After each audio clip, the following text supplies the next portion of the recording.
Salam gənclər, 21-ci suala baxırıq. Deməli, bu tip suallarda normalda uşaqlar heç oxumadan keçirlər, böyüdür deyə.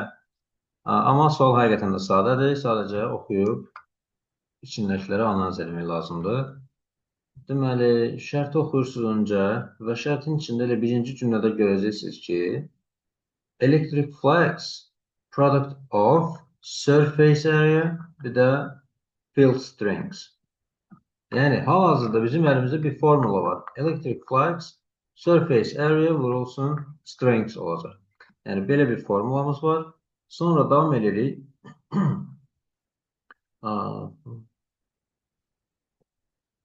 Deməli, larger square is 3 times the side length of the smaller square. Deməli, 2 dənə square var demək ki, bu sualda. Biri belə bir fiqur olsun, biri də belə olsun. Birinin tərəfinə tutaq ki, x desək, o biri olacaq 3x. X yazmaqda məqsədim desmosu x-lə yazsaq cavabı verəcək. Ona görədir, sizdə elə yazsaq daha sürətli olar. Bunu bilməyimiz də buradakı area-nı bilmək lazım idi.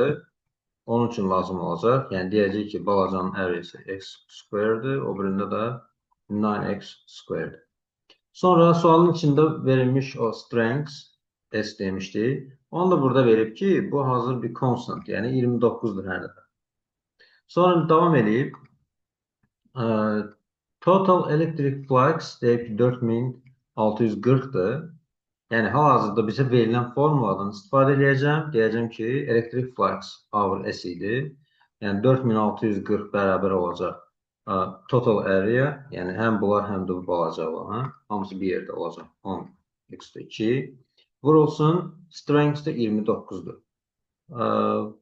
X-də tapmaq üçün təbii ki, bunu desmosda işləsə daha sürətli olardı. Amma desmosu sonra göstərəcəm.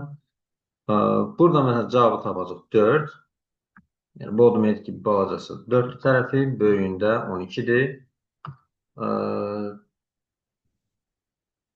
Sualı oxumağa baxın, mən unutdum, siz unutmayın. What is the electric flux of the electric field through the larger square? Baxın, böyük olandan keçəni soruşur. Yəni, bizə sadəcə buradan keçən lazımdır. Yəni, formula yenə eynidir. Electric flux sadəcə olaraq larger square-dir. Yəni, böyük olanda nə qədərdir, onu soruşur.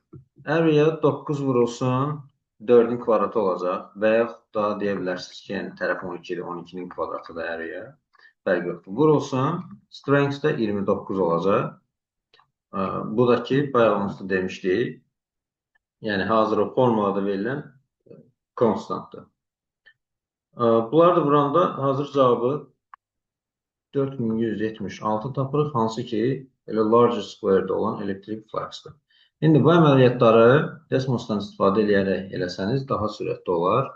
Yəni, açırsınız desmosu, deyirsiniz ki, elektrik flux normalda 10x kvadratı, yəni 2 dənə o square-lar. Vurulsun, strength 29-dur və elektrik flux da burada 4640 idi. Birinci bunu edirsiniz, 2 cavab verir sizə. 4 ilə mənfi 4. X orada bizim burada göstərdiyimiz tərəflər olduğuna görə mənfi olmaz hər halda. Uzunluqdan söhbət gedir. Buradan bilirik ki, tərəf 4-dür. İndi X-in qiyməti 4-dürsə, deyirik ki, onda elektrik flux böyük square-dən keçən elektrik flux 9 vur, x nəsə dedik, 4 tapdıq, 4-ün üstündə 2 vurulsun, strength 29. Bu şəkildə desmosdan istifadə edib hesablamaları daha sürətli edə bilərsiniz.